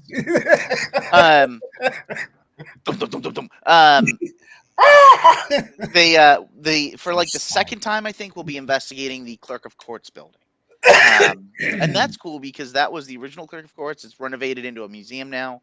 But they're always kind of moving things around and renovating in there. They're right now building new exhibits and all that sort of stuff. So and as we all kind of have this idea that when you kind of get into renovations and moving things around, sometimes it triggers a spike in activity. So it's going to be cool. 5 buildings to investigate. That's a lot. That is a lot of space.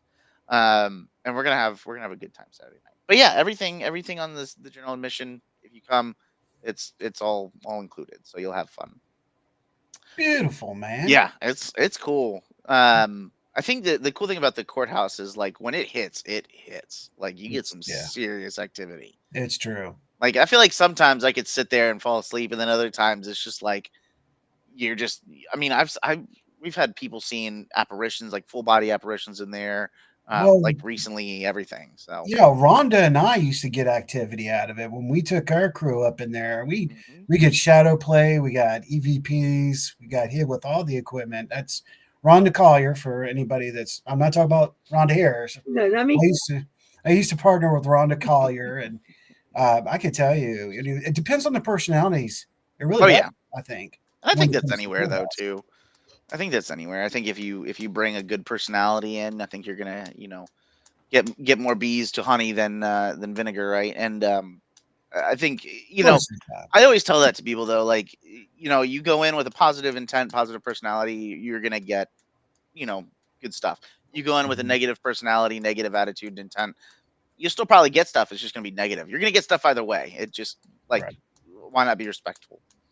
Um, so after the panel, yours truly will be taking the stage, and I'm going to be discussing. It's called "Unearthing the Enigma: The High Strangeness of Skinwalker Ranch." Um, Ooh. this is one of my favorite presentations. I have to give all of the credit to Angie um, at from Bedford Paranormal from EnigmaCon. She had this really unique idea for EnigmaCon one year of I don't want everybody coming in doing like paranormal 101 because like I can't everybody does that, right? And so she's like I want unique topics, unique ideas. She's like if you want to come up with one, you're welcome to, but I also know you and I picked an idea that I would really love to see you riff on. Mhm. And I said, "You know what? I'm game." And she gave me Skinwalker Ranch and I'm like what the hell does this have to do with ghosts? Um and it was interesting. I started with the ghosts and then I moved into just the craziest of directions with cryptids and UFOs and UAP. I mean, just dude, the whole 9 yards, the whole kit and caboodle of high strangeness.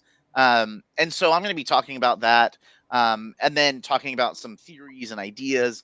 And my hope and the goal of that presentation really isn't to just share information about Skinwalker Ranch, but to hopefully open people up to the idea that you know there is more in this world in this reality than we know and we understand, and we shouldn't just package everything up into these tight nice little boxes and say okay, this is all the ghosts, okay, this is all the Bigfoot stuff, this right here is all of the alien stuff. I don't think in today's society you can do that anymore. It's so bleeding and everything with the ufology breaking open, with cryptics breaking open. I think everything's bleeding. It's just like remember there was a time the mediums weren't even expected to be on a paranormal team. Here Yep. we are. We got mediums and psychics on teams everywhere. I think it's bleeding into it. I think this is a great moment in paranormal community time where everything's bleeding into each other. I think Yep. this is really great. You know, And Jen, I think that's cool as hell, by the way. yeah, no doubt, We're right? I'm you should come. I don't know how far away you are from Hanover, but I think you should come because I'd love to chat with you. Well, she Um, won the tickets, Well, man. she So won the she ticket, so did. she I better know be so coming. there is an obligation for you to come now. that's And I'm right. gonna be Um, there, Jen. Come see me. and then you have to talk to me. So I think that would be cool as hell, Jen, if we could just And Jen, chat and hang myself, out. Ryan Jones, and Robert Odell will be on site as well on Saturday. Nice. So you ought to come. I know you won the tickets, but you should still actually legitimately come. Oh, good. You're Yeah. no, so you're not the far. Okay, perfect. Good. Well, then come on down. We'll feed you some lunch, and you can hang out. There it is.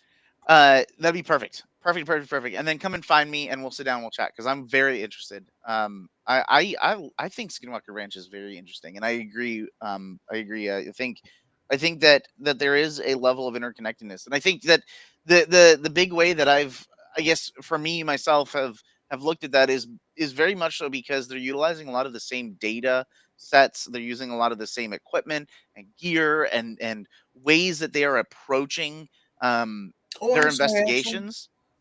Oh, perfect. Thank you, Ashley. Yeah, I Nice to forgot to see you. mention Ashley from ASBS will be on site as well. Awesome, awesome. Um, but it's the same. One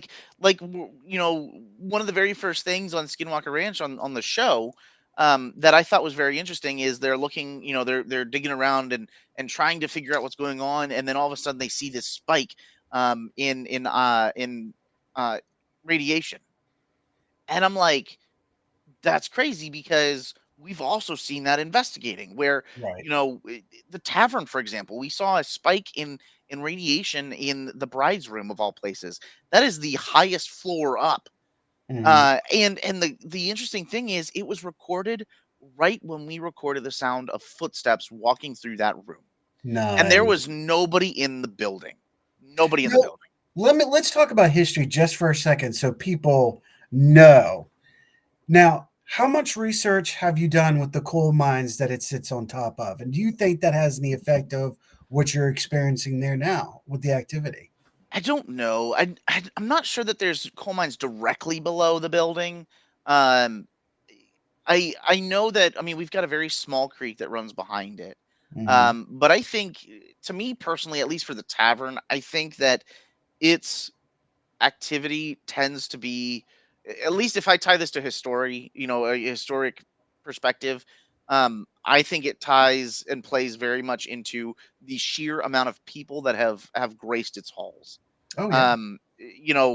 The tavern has played host to hundreds of thousands of people over the year, including George Washington, P.T. Barnum, Edgar Allan Poe, Charles Dickens, Rochambeau, Marquis de Lafayette. I mean, you name it. These folks, Edgar Allan Poe, one of my favorites, have been through the building. And these are just a couple of folks. These are a couple of names strewn through history. We've got everything from the Revolution to the Civil War and beyond. Hmm. Um, and to me, I think that the activity there is a direct correlation to the amount of people that have been through that building. Now, the to me, the interesting idea is the idea of like the Philip experiment, tulpas, where we go into a location and we keep asking. We say, okay, well, is you know um Margaret White here? Is Margaret White here? And Margaret White was a refugee that stayed at the tavern during the Civil War. And she actually kept a diary, and that's why we know so much about the Civil War at Hanover Tavern as we do. And I feel like after a certain period of time, just like the Philip experiment, where they went into this sterile environment, they said, they all collectively agreed that they're going to try to create this entity named Philip, and they're going to give him, this is his favorite foods and his favorite colors and what he likes to do, his hobbies, his passions, all these sorts of things. And as they did this, they started getting interactions from something that named itself Philip, that Yeah, just the so manifesting. happened to like the spaghetti, happened to like baseball, whatever. Mhm. Um, and part of you almost wonders, like, okay, well, is this just a symptom of investigating, where you go in and so many people share this story? And granted, yeah, it is historically accurate, but does that mean we're actually talking to Margaret White, or does that mean we're talking to something that is embodying that because we keep talking about Or this even shared something you perspective? created yourself through the Exactly. manifesting. Yeah, absolutely. um so there's some interesting kind of ideas there. um it was the site of a battle, right? The Hanover of or the excuse me the Battle of Hanover Courthouse was literally just down the road. And all of the wounded from that battle were brought right up and were right across the street from the tavern, at the courthouse, and most likely within the courthouse.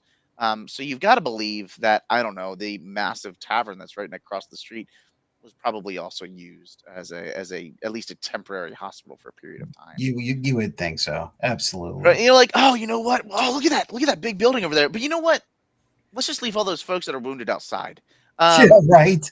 you know, um, yeah, exactly. Let me see. I'm trying to read through the notes here, or the comments as well. Um, I guess that's a you thing. Yeah, I Um, think so.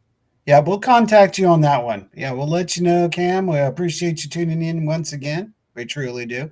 That's one of the people coming on from Kicks, so we appreciate you.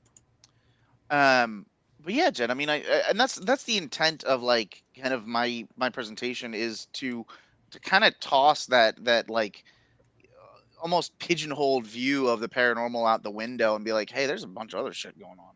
Like, it's not just crazy here; it's crazy everywhere. You Right. know, there's a whole world of crazy going on. And I think that's really cool. But yeah, there's a lot of history there at the tavern. Like, I mean, it is one of the oldest surviving taverns. I mean, the original tavern dates back to 1730s, right? And then we've got the current tavern, the new tavern, which dates back to 1791. And then the additions in 1820s and 1830s. I mean, this thing's been around for a hot minute. It has seen some things, right? Yep. And I think that's a big reason why there's activity there. Now, I also am a firm believer that if I walked out to the middle of a field and there was a outhouse, and I ran an EVP session in there, I would be willing to bet that I'd probably get an EVP. Get something. I would. You might get a demon in there. I might. Oh yeah, you know, It'd be like a little paranormal activity. You'd be like, oh my god, you hear that demon? And then it asks for toilet paper. Like, anybody got toilet paper? But I do think, I mean, humans have been on this planet for hundreds of thousands of years, right? So the idea that, and that's why I threw out the idea that like the a new build or a new constructed house, well, that obviously doesn't have ghosts in it, right? People have walked everywhere. Yep. People have been everywhere. We are everywhere. And I would find it hard pressed to say that you couldn't walk somewhere to the CVS or to the Sheets or wherever, and probably get an EVP.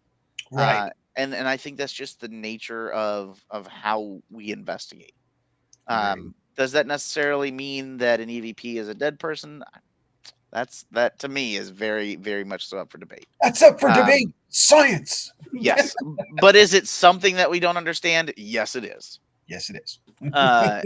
And I think that's the cool thing about the paranormal and about the tavern is we do get a lot of stuff. We get a lot of stuff that is I know that I can go to this spot and 9 times out of 10 I'll interact with this individual. But then there's other times where I'm like, what the hell was that? And on top of that, things seem to be kind of like escalating more and more recently. When we first started investigating the tavern, it was very quiet. We'd get EVPs or I think you were there, Howie, when we left a bunch of audio recorders in the tavern and then went across the street to the courthouse and the jail, and then we came back and listened to the audio recorders, and we locked the building up. The tavern was completely locked up. We heard somebody in the parlor, which is on the second floor, walk in, open a door. The doors were all open, like into the parlor. There's 2 doors that go into the parlor. Both doors were open. We heard somebody open a door.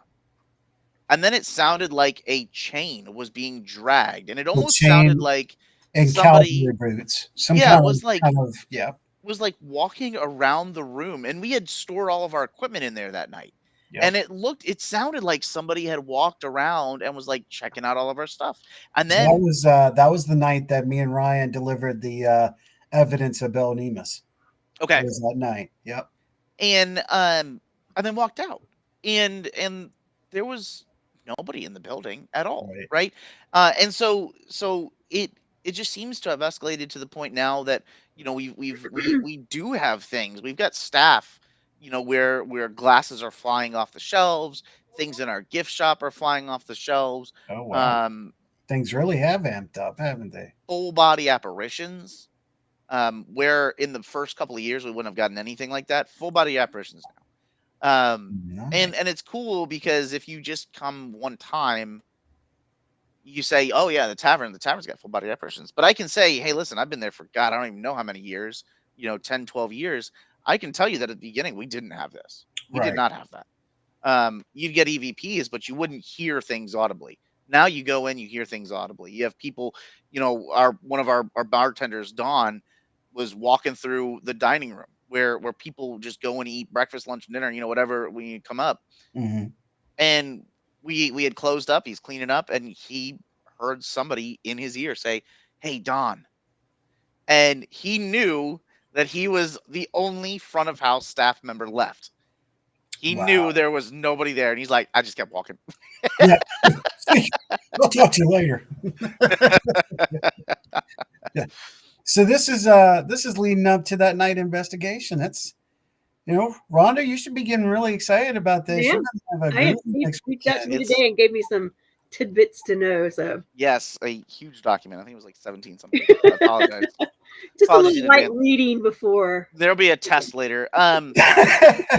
So after I get off the stage at 5 p.m., Some of my favorite folks, the three tortured souls, Kenny Biddle, Dave Schumacher, and unfortunately Tim Vickers can't be there. But Kenny and Dave are very, very passionate skeptics.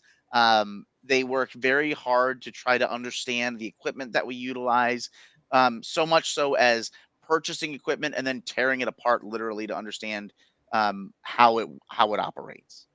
Um, and they're going to be talking about a three-pronged approach from testing claims and solving mysteries to investigations and research. Again, I think this is going to be a very interesting topic. Um, I think that there's a lot of folks in the field that will just walk out and they will read the reviews and be like, "All right, this is a K2. If you turn this button on, it picks up ghosts." And there's no understanding of what actually happens. Like, why does this do this? Why does it go off whenever a radio cues, or if I get a phone call or a text message? Why does this thing cut off? Is it spirits delivering the text message to my phone? Um, and so, they're going to be taking a very analytical approach to the equipment and say, how do you utilize this? And how does this prove or disprove that there is something here?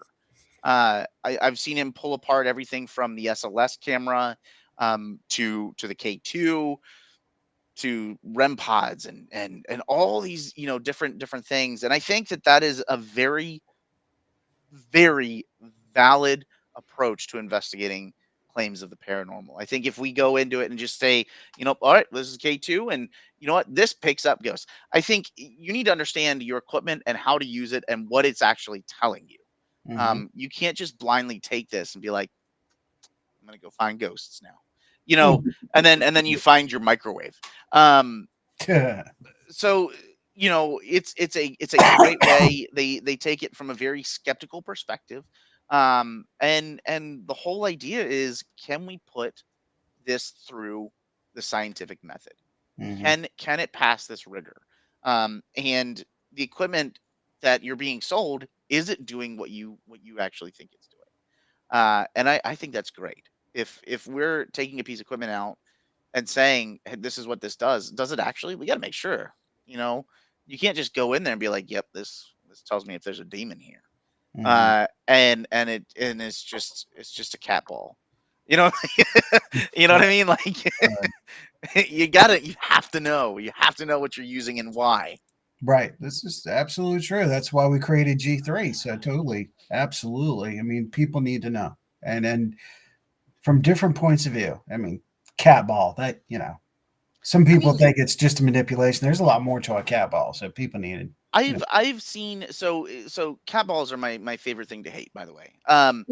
And my team knows this, and so what they'll do is they'll buy the damn things from like the pet store and then bring them on the investigations and stuff them in my bag. So when I get home, there's just like cat balls everywhere. So I think that there is a valid use for them, right? Mhm. I also think that we need to understand that they are a toy, and the purpose of a toy is to be played with, and so sometimes they will go off to get the attention of the audience, the cat, right?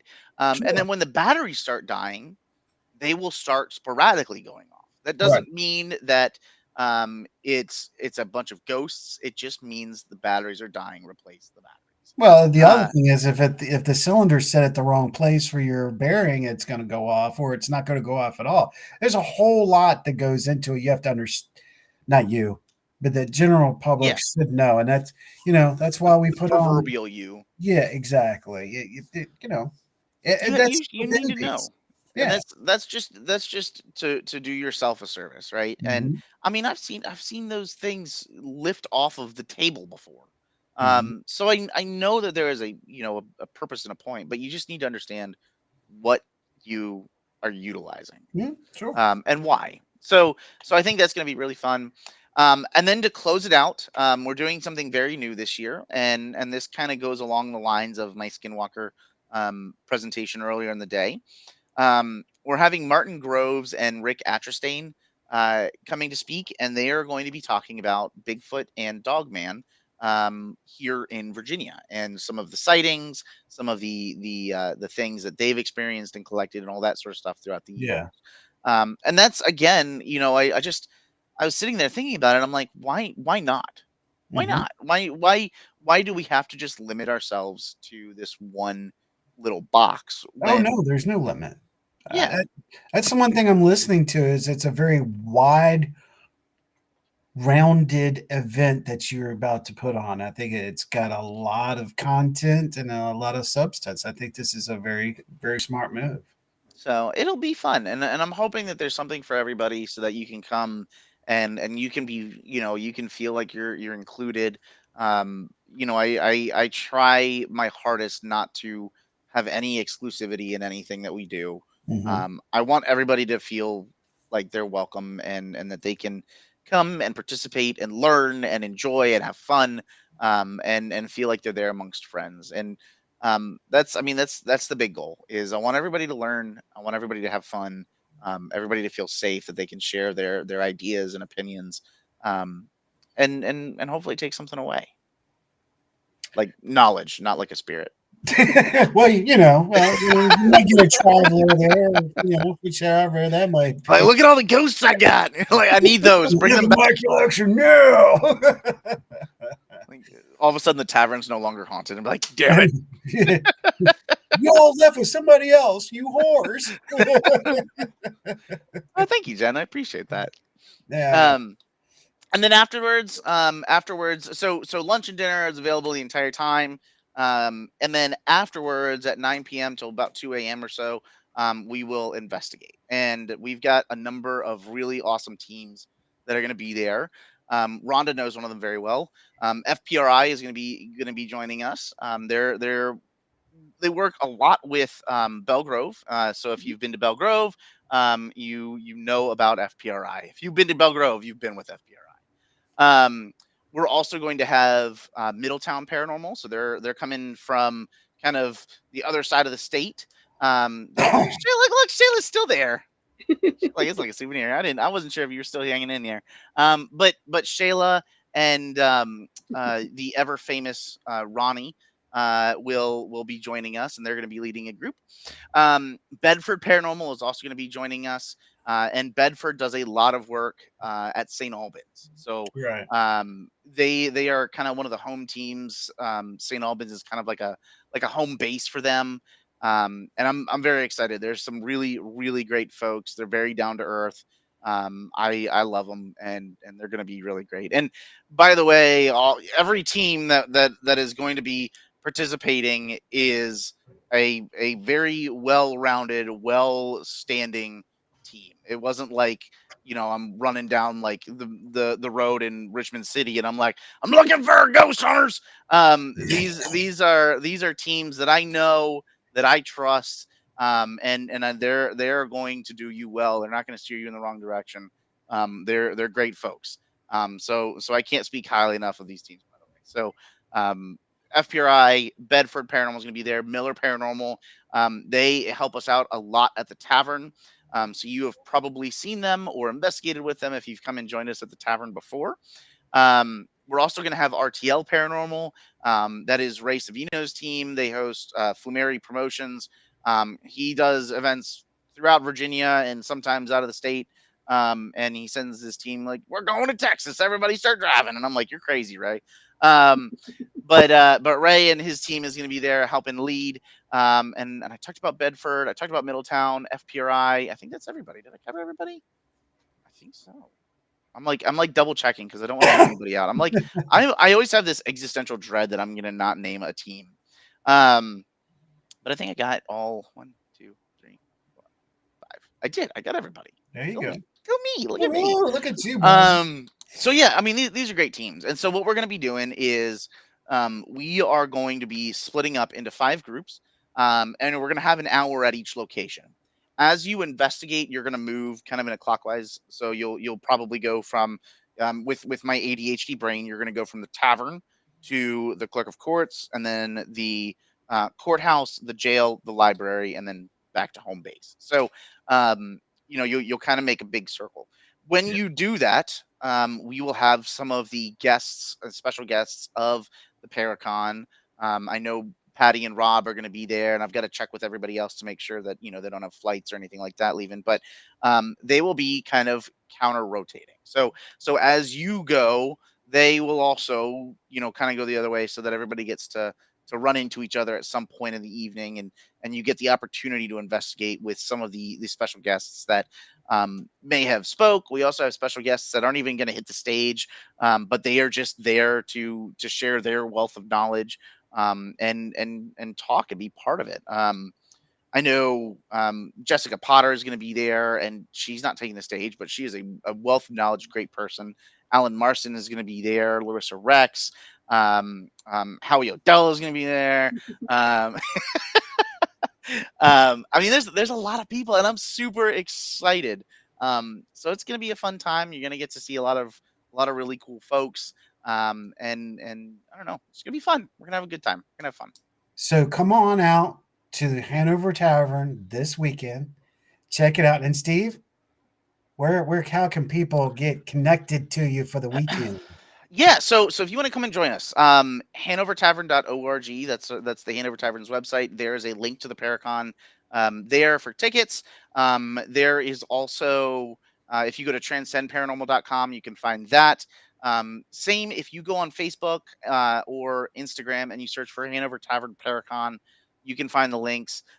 We utilize Go Passage as our ticketing platform. Okay. So I'm gonna throw that out because you guys have probably seen it, where there's like these people that are like, "Oh, I can't make it. I'm gonna transfer my 2 tickets to the first person that contacts me and Oh sends me yeah, right, sends yeah. me $10." That's a lie. It's a scam. So don't do that. Go to Go Sorry. Passage, get a ticket there. And that's the way to come and join us.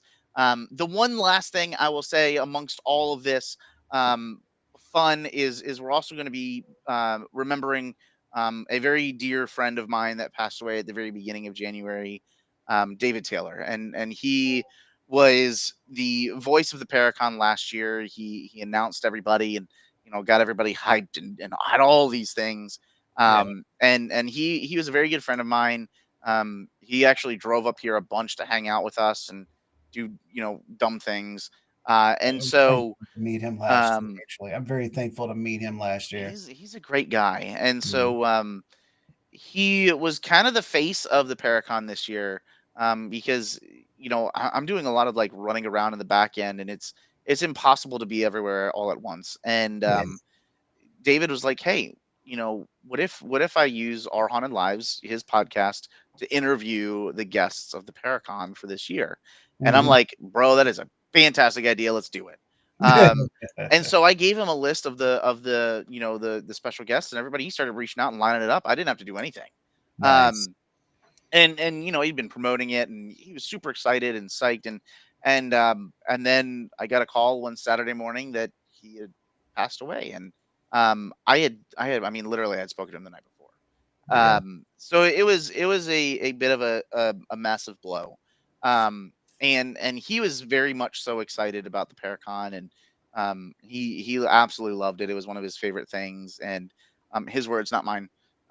So they're like, "Our food is great." Me. Right. Um, so uh, you know, I don't know. It took a huge toll on me. It took the wind out of my sails entirely, and I kind of was already there because it is a lot of work, man. I mean, Yeah. once we wrap the Paracon this year, by the way, I turn around and start planning for 2026 immediately.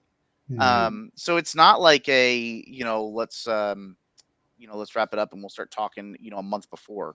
Right. um it is a year long thing. You finish and then you start planning for the next year. You got to. um You got to. and I kind of I know what happens with me. I work hard and then I burn out hard. And I kind of got to that. Pacing, man. It's eh, about pacing. I know, and like ADHD brain, baby. I don't have that word doesn't even exist. I know. um and so I was already kind of feeling that, and then then he passed, and I'm like, Holy shit! Like I'm done. Like Yeah. this killed me. It killed me, man. And so we're gonna remember him. Um, and I apologize. We are the Our Hot and Lives table is gonna be set up. Um, um, his wife is gonna join us on Saturday. And Zasia, who is one of the co-hosts, Ashley, who was a co-host previously, and a few other folks are going to come up and join us. We are going to have a jar. I posted a picture a little bit earlier of it, but we're going to have a jar, and my wife helped me, and a few other folks helped me kind of come up with this idea. But um, we got this really nice jar that we're going to put little sheets of paper, and you can write down a memory or something you want to share, or a poem, a note, whatever it is. There you go. Draw a picture, whatever you want to share, and then fold it up, put it in the jar. And that's going to be all day throughout the Paracon. The Arhan and Lives table is going to remain where it was last year, which is the very first table as you walk in. Very So it's going to be front and center.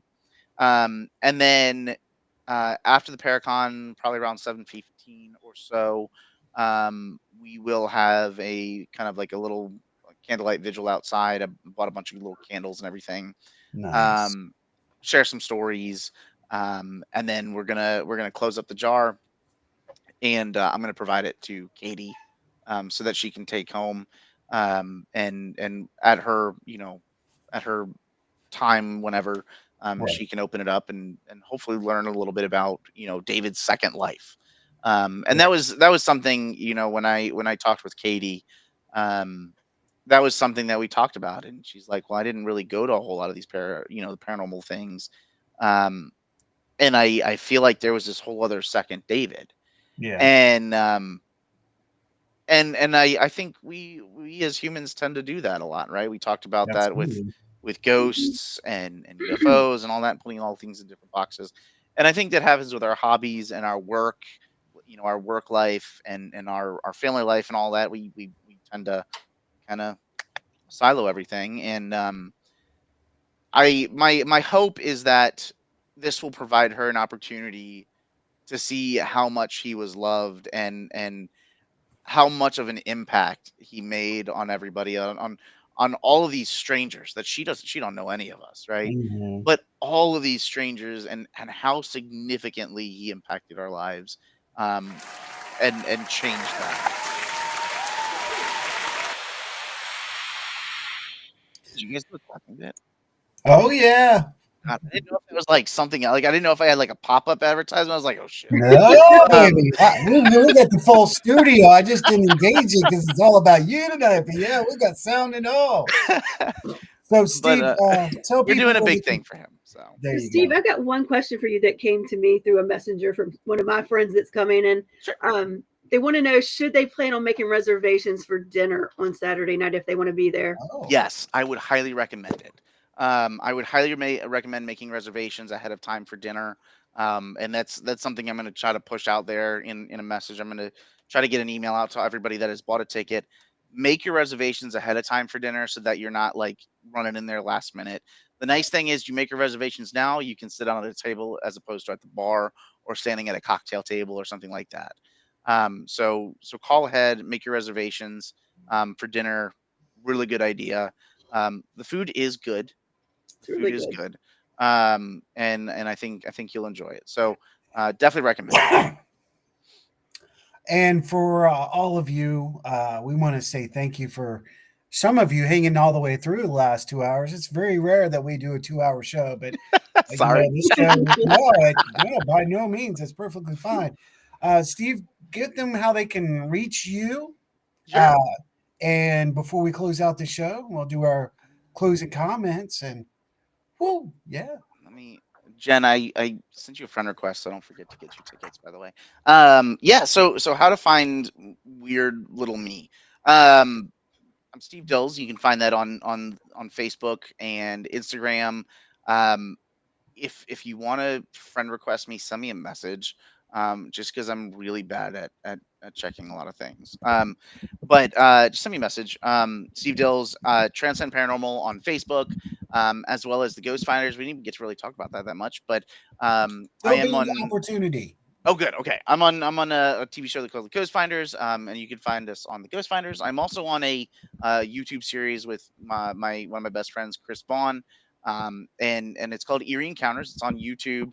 It's also on the Spirit Channel if you've got Roku devices or the Spirit Channel.tv. And The Ghost Finders is I guess my serious approach to um, the paranormal and exploring phenomena. Eerie Encounters is Chris and I cracking dad jokes and just being dumb. You can also see David on there also being dumb. And so it's kind of our lighthearted approach because yeah, I mean, I think the paranormal is a very serious thing, and we do need to approach it with a certain rigor.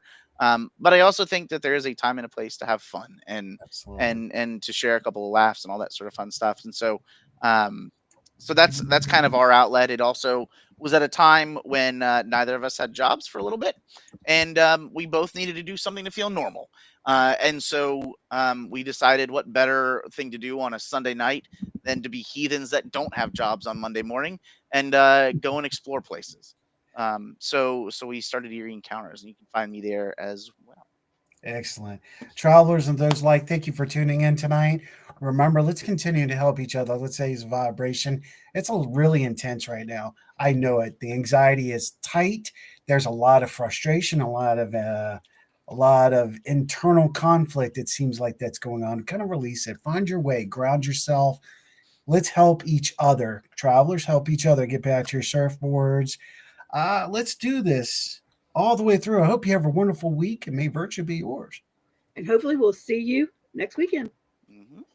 Right here on the same bat channel in the same crazy ass house. We'll see you then.